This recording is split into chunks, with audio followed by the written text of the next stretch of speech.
जाती की भाई के उधर मेरा ध्यान चिल्ला मैंने इधर ये बाजू मी बोलला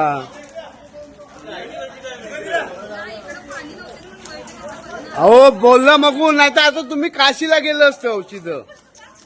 काय असं करता तुम्ही जरा बघा ना आरामात या इकडून या इकडून या तिकडे पाणी एवढं आहे पाणी होतं नाही कसं पाणी एवढं पाणी आहे आम्ही गेलेलो आम्हाला पाणी नव्हतं चांगलं चांगलं आहे तुमचं दैव चांगलं आहे बसा बसा तिथं जावा ओ मॅडम जाऊ घाबरू नको तिथं बसा गेला होता ना पुण्य ते तुमचे कामी आलाय पुण्य कामी आलं खरोखर पाणी हा, बस